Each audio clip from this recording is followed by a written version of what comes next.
Hi guys, मैं राजविंदर। आज हम बात करेंगे ओसीडी को क्योर कैसे करें।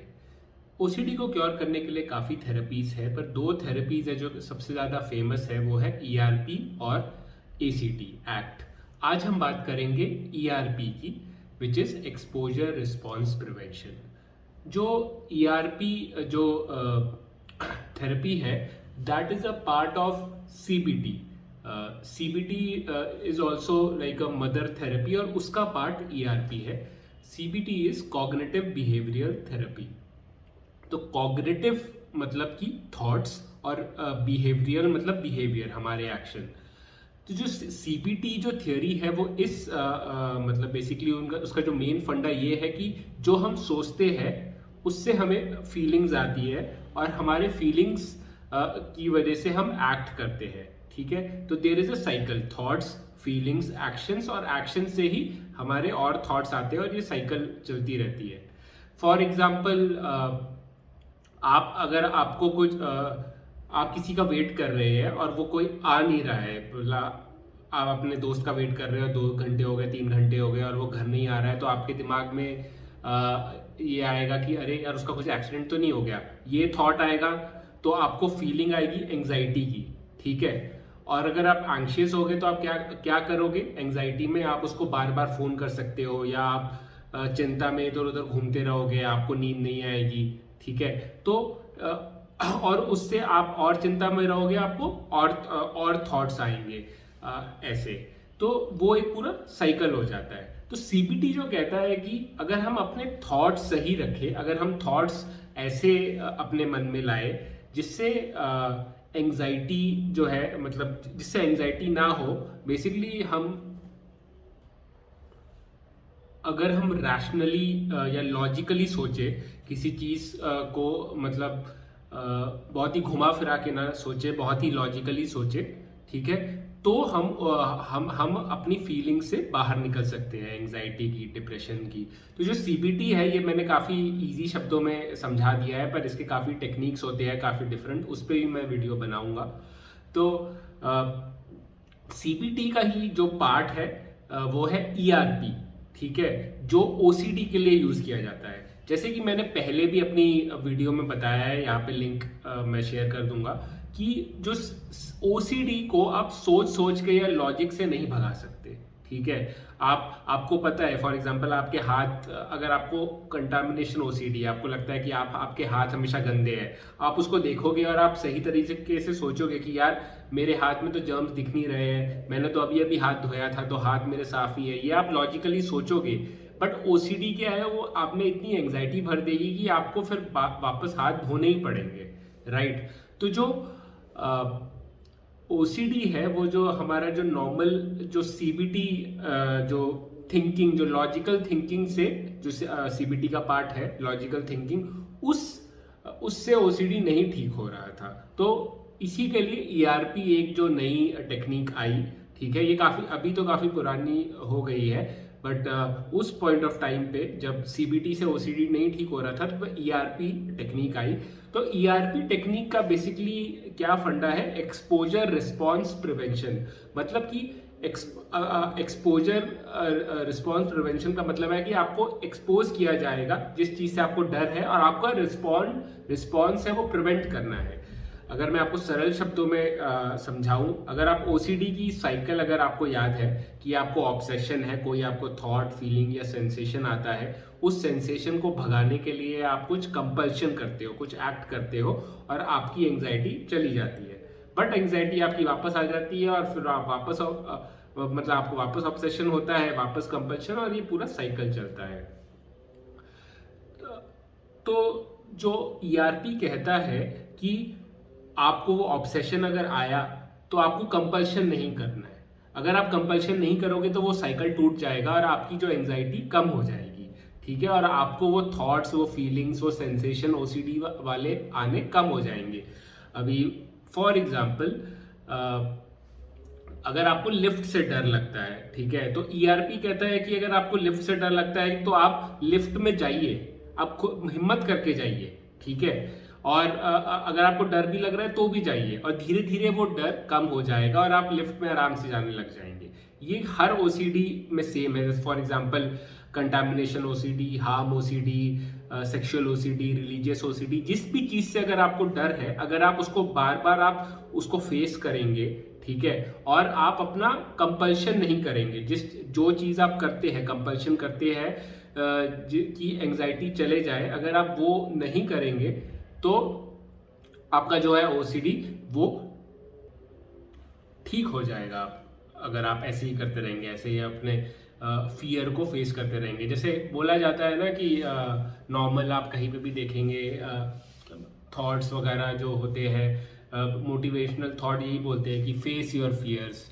मतलब अगर अपने आप फियर्स को फेस करेंगे, आप उससे भागेंगे नहीं, तो वो फियर कम हो जाएंगे, ठीक है, कि डर के आगे जीत है, जैसे हमारे एड्स वगैरह में बोला जाता है कि डर को आप फेस करोगे तो आप डर का सामना कर पाओगे और डर वो छोटा हो जाएगा। एक ये होता है कि डर कम नहीं होता है, आप और करेजियस, आप और साहसी बन जाते हैं, ठीक है। डर उतना ही रहता है, पर आप अगर और साहसी और करेजियस बन गए तो आप उस डर को फेस कर सकते हो। तो जो ईआरपी के बेसिकली 3 ऑब्जेक्टिव्स होते हैं। एक होता है कि ईआरपी ये बताता है कि आपको ये, अगर फॉर एग्जांपल किसी को ये होता है कि अगर रिलीजियस ओसीडी में कि अगर मैंने भगवान के बारे में कि कुछ गलत सोचा तो मेरे साथ अभी कुछ गलत हो जाएगा, ठीक है। या फॉर एग्जांपल कोई थॉट आ जाता है कि अगर मैं अपने हाथ ना धोऊं, या मैं अपने डोर को वापस चेक ना करूं कि लॉक हुआ है कि नहीं, तो मेरी फैमिली का एक्सीडेंट हो जाएगा, ठीक है। तो ईआरपी ये बताता है कि अगर आप अपना कंपल्शन ना करें, आप अपने जो रिस्पॉन्स है, जो आपका कंपल्शन है, वो अगर आप ना करें तो भी वो चीज नहीं होगी जिससे आप डर रहे हो, ठीक है। सेकंड पॉइंट जो ईआरपी बताता है कि जो एंजाइटी है वो खुद ही, अगर आप कंपल्शन नहीं करोगे तो भी एंजाइटी चली जाएगी, खुद ही कम हो जाएगी। थोड़ा टाइम लगेगा, पर 15-20 मिनट 25 मिनट में धीरे धीरे करके खुद ही एंजाइटी चली जाएगी, ठीक है। और जो थर्ड पॉइंट है वो है कि आप एंजाइटी को फेस कर सकते हो, आपको वो साहसी बनाएगा ईआरपी कि आप अपनी एंजाइटी को फेस कर सकते हो। देखिए, जैसे मैंने पहले भी बताया हुआ है कि ओसीडी में मेन जो डर है वो हमारे थॉट्स से हमें लगता है कि ऑब्सेशन जो है, जो थॉट्स आ रहे हैं, जो फीलिंग्स आ रहे हैं, जो सेंसेशंस आ रहे हैं, उससे हमें डर लगने लगता है। हमारा ही दिमाग हमारा दुश्मन बन जाता है, ठीक है। तो ईआरपी हमें सिखाता है उस दुश्मन को, उस थॉट्स को, उस फीलिंग्स को फेस करना, ठीक है, उसको झेलना और ताकत के साथ खड़े रहना, डट के खड़े रहना, ये हमें ईआरपी सिखाता है। अभी ईआरपी में बेसिकली क्या होता है कि फॉर एग्जांपल मैंने जैसे पहले एग्जांपल दिया कि किसी बंदे को फॉर एग्जांपल लिफ्ट में जाने से डर लगता है। ये जो ईआरपी है वो फोबिया वगैरह के लिए भी यूज किया जाता है, जैसे लिफ्ट के लिए, या for example harm OCD, different types of OCD के लिए तो यूज किया ही जाता है। अगर मैं लिफ्ट का एग्जांपल लूँ, ठीक है, अभी किसी इंसान को लिफ्ट जाने से डर लगता है, तो अगर वो किसी थेरेपिस्ट के पास जाएगा ईआरपी के, तो वो सबसे पहले वो लोग लिस्ट बनाएंगे SUDS, सुड्स की, subjective units of distress scale, ठीक है। ये बेसिकली क्या है कि ये आपके जो फियर है, आपके जो डर है, उसको छोटे छोटे हिस्सों में बांटता है। फॉर एग्जाम्पल जिसको लिफ्ट में जाने से डर लगता है, तो उसको लिफ्ट को देखने से ही थोड़ा डर लगेगा, ठीक है। तो जो सुड्स है वो हमारे डर का यूनिट है, जैसे हमारा मतलब डिस्टेंस का यूनिट होता है 1 किलोमीटर 2 किलोमीटर, वैसे डर का यूनिट है। तो जैसे फॉर एग्जाम्पल मुझे लिफ्ट देखने से 10 यूनिट डर लगता है, ठीक है, तो 10 सुड्स SUDS मुझे डर लगता है। मुझे लिफ्ट में अंदर जाने से, अगर दरवाजा खुला हो पर मैं अंदर गया, तो मुझे 30 सुड्स डर लगता है। अगर दरवाजा बंद हो गया पर लिफ्ट चल नहीं रही, मुझे 50 सुड्स डर लगता है। और अगर लिफ्ट चलने लग गई तो मुझे 70 सुड्स डर लगता है। और अगर लिफ्ट सबसे ऊंची मंजिल 10वें मंजिल पे आ गई, ठीक है, तो मुझे 100 सुड्स डर लगता है। और सुड्स है 0 to 100 होता है। और ये सब्जेक्टिव स्केल है, मतलब अपने हिसाब से आप करते हैं, ऐसा कोई इसका मतलब कोई यूनिट, इसका कोई वो नहीं है, लिखा हुआ नहीं है कि लिफ्ट को देखना, किसी के लिए लिफ्ट को देखना 5 सुड्स होगा और किसी के लिए 10 सुड्स होगा। तो ये सबके लिए डिफरेंट होता है, ठीक है। तो अगर जो लिफ्ट वाला जो पेशेंट है वो डॉक्टर को बोलेगा ठीक है कि मुझे लिफ्ट देख के 10 फुट्स डर लगता है, तो जो डॉक्टर है उसको पहले लिफ्ट दिखाएगा, ठीक है। डॉक्टर साथ में खड़ा रहेगा, वो लिफ्ट के पास जाएंगे, ठीक है, और वो देखेगा लिफ्ट को, उसको डर लगेगा और उसका जो कंपल्शन है वो भागने का, कि उधर से भाग जाओ कि बस मुझे लिफ्ट नहीं देखनी। पर डॉक्टर की मदद से और धीरे धीरे खुद प्रैक्टिस से वो खड़ा रहेगा, वो बस लिफ्ट को देखता रहेगा। तो 1 या 2 दिन ऐसा हो सकता है कि वो आया और उसने लिफ्ट को देखा, ठीक है। जो उसका 10 स्टूड्स है वो धीरे धीरे 5 स्टूड्स हो गया, थोड़ा कम हो गया। साइंटिफिकली बोला जाता है कि हमें सेकंड स्टेप, मतलब जो सेकंड हमारा जो और डर है, सेकंड लेवल का डर, तब तक नहीं जाना चाहिए, हमें फर्स्ट लेवल पे ही रहना चाहिए जब तक हमारा जो डर है वो हाफ ना हो जाए। फॉर एग्जांपल, अगर मुझे लिफ्ट देखने से डर लग रहा है 10 स्टूड्स, तो जब तक मैं बोलूँ खुद से कि हाँ मेरा जो डर है वो आधा हो गया, ठीक है, खुद से मैं अगर बोलूँ 5 स्टूड्स, ठीक है, तब उसी के बाद हमें सेकंड लेवल पे जाना होगा। सेकंड लेवल इज कि मैं जाके लिफ्ट का दरवाजा बंद नहीं है, खुला हुआ है, और मैं लिफ्ट में जाके खड़ा हो जाऊंगा। और मैं तब तक फिर 2, 3, 4 दिन तब तक खड़ा रहूंगा। मतलब एक दिन आया, आधा घंटा खड़ा रहा, 10 मिनट खड़ा रहा, 10 मिनट खड़े रहने की कोशिश करी, क्या पता मैं खड़े रहते ही पहली बार तो मैं भाग जाऊंगा बाहर, फिर 1 मिनट, 2 मिनट, 5 मिनट, 10 मिनट, धीरे धीरे करके इट कुड बी लाइक 10 दिन लग गए। बट जब तक आप खुद नहीं बोलो कि पहले मुझे 30 शॉट्स डर लगता था और अभी मुझे 15 शॉट्स डर लग रहा है या 12 शॉट्स डर लग रहा है, जब तक आप खुद उसको हाफ नहीं करते अपने हिसाब से कि हाँ मुझे अभी उसका आधा डर लग रहा है, तब तक आप वही करते रहेंगे। फिर आप लिफ्ट बंद लिफ्ट में आप खड़े होकर कोशिश करोगे, फिर आपका अगर डर उसका वो आधा हो जाएगा, उसके बाद आप लिफ्ट में जाने लगोगे और धीरे धीरे करके आपका जो लिफ्ट का डर है वो कम हो जाएगा। वैसे 3 से 4 महीने लगते हैं अच्छी तरह से डर को कम होने के लिए। आपको बेसिकली एक थेरेपिस्ट का होना बहुत ज़रूरी है इसके लिए।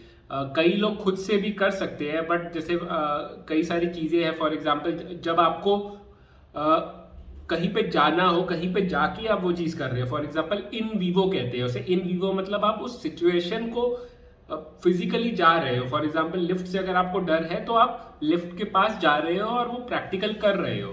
पर कई सारे होते हैं, कई डर होते हैं। फॉर एग्जांपल, आपको डर होता है कि ये थॉट अगर आ गया, फॉर एग्जांपल भगवान को मैंने गाली दे दी अपने दिमाग में, तो मतलब मेरे साथ कुछ बुरा होगा, मैं एग्जाम में फेल हो जाऊंगा।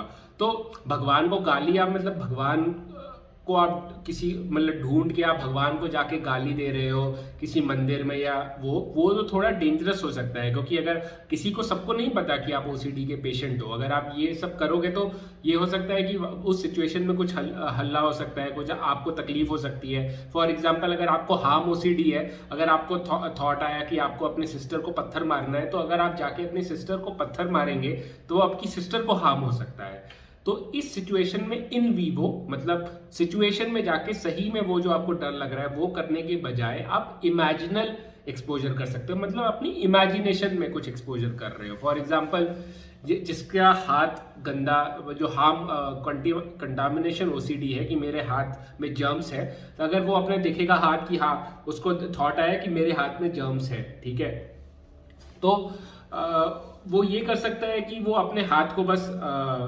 शुरू में ये देख सकता है कि बस मैं 10 मिनट तक बैठूंगा, अपने हाथ को नहीं देखता हूँ, बस कि मैं धोऊंगा नहीं। मुझे आएगा थॉट कि मुझे हाथ धोने हैं, बट स्टिल मैं नहीं धोऊंगा अपना हाथ, ठीक है। उसके बाद ऐसा वो 3 या 4 सेशन में थेरेपिस्ट के साथ अगर कर रहा है तो वो कर सकता है। फिर अगले सेशन में वो ये करेगा कि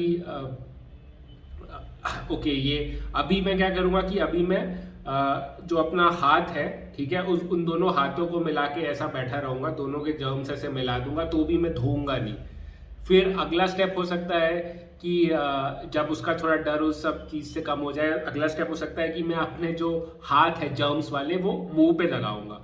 आई नो कि ये बहुत ही डरावना और बहुत ही वैसा लग रहा है, आपको लगता होगा कि यार मुझे तो इतनी एंग्जाइटी हो जाती है, मुझे इतना डर लगता है, मैं कैसे कर पाऊंगा। बट ये इसी के लिए स्टेप बाय स्टेप, जैसे जो कहते हैं हायरार्की बनाना सोड्स की, वैसे आप स्टेप बाय स्टेप थोड़े थोड़े कदम लो, थोड़ा थोड़ा आप करके, ठीक है, आप मतलब साहसी बन जाओगे, आप अपनी एंग्जाइटी पे कर पाओगे, कंट्रोल कर पाओगे। बेसिकली जब फॉर एग्जांपल कोई थॉट आया कि जैसे मैं अपनी सिस्टर को पत्थर मारना चाहता हूँ, तो आपको एंग्जाइटी आ गई, ठीक है, वो ऑब्सेसिव थॉट आया, आपको एंग्जाइटी आई, और आपको तभी होगा कि फॉर एग्जांपल डिपेंड करता है कि आपका कंपल्जन क्या है। फॉर एग्जांपल आपका कंपल्जन हो कि आप 1 to 20 आप गिनते हो, ठीक है, या 1 to 50 आप नंबर गिनते हो, 1 2 3 4 5 6, तो ये होगा कि जब वो थॉट आया कि मुझे सिस्टर को पत्थर मारना है, तो आपको 1 to 20 गिनने का आपको वो एक अर्ज आएगा कि यार मैं 1 to 20 गिन लेता हूँ और मेरी एंग्जाइटी कम हो जाएगी।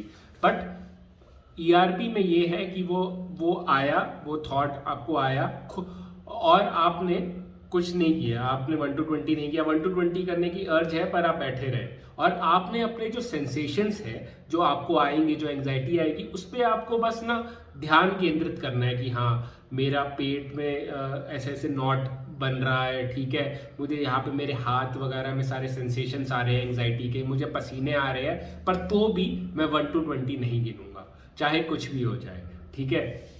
तो आपको ईआरपी शुरू करने से पहले एक चीज जो बोली जाती है कि आपको ना पहले ये एक सोच लेना चाहिए कि मैं क्यों कर रहा हूँ ये, ठीक है। कई लोगों को लगता है कि यार ओसीडी के साथ हम जी रहे हैं, क्यों इतनी, मतलब ये जो ईआरपी है वो सुनने में और करने में भी काफी मुश्किल है, तो क्यों ऐसी मुश्किल चीजें करना है यार, मेरे ओसीडी होते हुए भी मेरा यार काम चल ही रहा है यार, तो क्यों करूं मैं, ठीक है। बट आपको ना कुछ ईआरपी हर सेशन जो आप कर रहे हो उससे पहले आपको ये सोचना चाहिए कि मैं ये ईआरपी क्यों कर रहा हूँ। तो आप ये सोच सकते हो कि यार इस ओसीडी की वजह से मुझे अच्छे मार्क्स नहीं आए, इस ओसीडी की वजह से मैं अच्छी तरह से जी नहीं पा रहा हूँ, मेरी जो लाइफ है, मैं अच्छी तरह से, मेरी लाइफ की जो क्वालिटी है बहुत खराब हो गई है, तो मुझे कुछ करना है, ठीक है, मुझे अगर अपना पूरा पोटेंशियल लाना है तो मुझे ये ओसीडी ठीक करना है। तो जब वो पॉइंट आएगा जब आप ईआरपी कर रहे होगे और आपको बहुत एंग्जाइटी आ रही होगी, और तभी आपके दिमाग में थॉट आएगा कि यार वो कंपल्शन कर लो, ठीक है, और ये एंग्जाइटी कम हो जाएगी, तब आपको ये सोचना पड़ेगा कि नहीं मैं किसके लिए कर रहा हूँ, मैं अपनी क्वालिटी ऑफ लाइफ मुझे अच्छी करनी है, ठीक है, मैं ओसीडी की वजह से मैं दूसरों पे बोझ बन गया हूँ, ठीक है, मुझे बोझ नहीं बनना है, मुझे खुद का basically I want to be my own man या माई ओन वुमेन, ठीक है, मुझे ये फेस करना है। और आपके पास कोई आपका ना वैल्यू, कुछ मतलब कोई आपका ऑब्जेक्टिव होना चाहिए, और वो आपको ऑब्जेक्टिव हर सेशन के शुरू में आपको अपने आप को याद दिलाना चाहिए, क्योंकि ओसीडी की जो एंग्जाइटी है वो इतनी स्ट्रांग होती है कि आप अपने ऑब्जेक्टिव भूल जाएंगे। इसके लिए आपको हर सेशन के पहले आपको अपना ऑब्जेक्टिव याद दिलाना चाहिए अपने आप को, ठीक है। ईआरपी आप खुद से कर सकते हो। मैंने इमेजिनल जो एक्सपोजर है, मतलब इमेजिनेशन में आप खुद कुछ कर रहे हो, कोई सिचुएशन से आपको डर लग रहा है तो आप खुद उसे सोच रहे हो, वो मैंने खुद से काफ़ी किया हुआ है, ठीक है। और मैं तब तक, जैसे फॉर एग्जांपल मैंने आंखें बंद करी, मैंने कोई चीज़ सोची जिससे मुझे, जो कोई ऑब्सेशन है जिससे मुझे डर लगता है, और फिर मुझे एंग्जाइटी आई, मुझे सेंसेशंस आने लग गए, ठीक है, एंग्जाइटी के, बट मैंने कुछ और नहीं मतलब मैंने कोई और कंपल्शन नहीं किया, मैं बस उधर बैठा रहा और अपनी एंग्जाइटी को मैंने फेस किया, और वो धीरे धीरे करके एंग्जाइटी खुद ही कम हो गई। ईआरपी की जो सबसे बड़ी लर्निंग आप देखोगे कि जो आपकी जो एंग्जाइटी है वो खुद ही कम हो जाती है, कंपल्शन की जरूरत नहीं है आपको, ठीक है, एंग्जाइटी को कम करने के लिए। वो जो एंग्जाइटी है वो खुद ही कम हो जाएगी अगर आप उसे फेस करेंगे, ठीक है। अगर ईआरपी का असली में अगर मैं टैगलाइन बताऊं तो ईआरपी का टैगलाइन यही है कि डर के आगे क्योर है, ओसीडी का, एंग्जाइटी का, ठीक है। तो आज आप समझे कि ईआरपी क्या है, एक्सपोजर रिस्पॉन्स प्रिवेंशन। आप एक्सपोज करते हो अपने आप को अपने डर से, और अपने रिस्पॉन्स को प्रिवेंट करते हो, आप अपने कंपल्शन को प्रिवेंट करते हो, और धीरे धीरे करके आपका डर कम होता रहता है। ये आप खुद से, मतलब कि 2-3 सेशन आपको एक थेरेपिस्ट के पास जाना चाहिए। आई नो कि इंडिया में थोड़े थेरेपिस्ट जो सीबीटी वगैरह तो करवाते हैं, बट ईआरपी मैंने ज़्यादा नहीं देखे हैं। I have been to 5-6 therapist. तो आपको देखना चाहिए कि ईआरपी कोई थेरेपिस्ट करता है कि नहीं, उसी के पास आप जाइए, क्योंकि नॉर्मल सीबीटी, जैसे मैंने पहले भी अपने उससे बताया है कि लॉजिक से, थिंकिंग से ओसीडी नहीं जाता है। आई नो कि मेरे हाथ खराब नहीं है, जर्म्स नहीं है उसमें, या आई नो रैशनली कि मैं अपनी सिस्टर को नहीं मारना चाहता, या आई नो रैशनली कि मैं भगवान को रिस्पेक्ट करता हूँ, मैं उनको गाली नहीं देना चाहता, पर अगर वो थॉट आया तो वो एंग्जाइटी आएगी और वो anxiety will push me to do compulsion. उस एंग्जाइटी की वजह से मुझे वो कंपल्शन करना पड़ेगा, ठीक है। तो आप ये समझिए, ERP is considered to be a gold standard. अभी ERP के ऊपर भी थेरेपीज आ रही है, जैसे act therapy, acceptance and commitment therapy, जिसको मैं अगले अपने वीडियो में उसके बारे में बताऊंगा। तो आप ये करिए, आप ये प्रैक्टिस करिए, एक थेरेपिस्ट के पास जाके प्रैक्टिस करिए, या खुद भी आप इमेजिनल एक्सपोजर कर सकते हैं खुद सोच के। बट जस्ट रिमेंबर कि आप छोटे से शुरुआत करिए, पहले एक छोटा मतलब छोटा डर, फिर उससे थोड़ा बड़ा डर, फिर उससे थोड़ा बड़ा डर, धीरे धीरे in steps you have to expose yourself to डर, टू योर फियर। आप एक साथ ही अगर आप बहुत बड़े फियर को अगर आप सीधा कर दोगे कि मैं सीधा, मतलब फॉर एग्जांपल आप इंजीनियर हो या आप मतलब आप मैकेनिक हो किसी चीज के, आप कार के, तो आप सीधा जाके हेलीकॉप्टर नहीं ठीक कर सकते ना कि यार मैं कार का मैकेनिक हूँ तो मैं हेलीकॉप्टर भी ठीक कर सकता हूँ। आपको पढ़ना पड़ेगा, आपको चीजें समझनी पड़ेगी, ठीक है। तो आप पहले कार ठीक करेंगे, फिर थोड़ी उससे बड़ी कार ठीक कर लेंगे, या तो फिर आप हो सकता है कि आप छोटे हेलीकॉप्टर्स या छोटे एरोप्लेन, जो भी है, मतलब एग्जांपल होपफुली आप समझ गए होंगे कि आपको छोटे से शुरुआत करनी है और धीरे धीरे करके आपको कॉन्फिडेंस आएगा कि मेरी एंग्जाइटी कम हो रही है, मैं अपनी एंग्जाइटी को फेस कर सकता हूँ, और वो कॉन्फिडेंस ही आपको धीरे धीरे करके आपके जो डर से आपको मुक्ति देगा, ठीक है। I hope you understood what I wanted to tell you about ERP। अगर आपको कुछ भी डाउट है तो आप नीचे कमेंट में आप डाल सकते हैं, मैं ज़रूर उसको आंसर करूँगा, ठीक है। And thank you for watching and keep on fighting. आप, आई एम श्योर कि आप अपने OCD को हरा दोगे। धन्यवाद।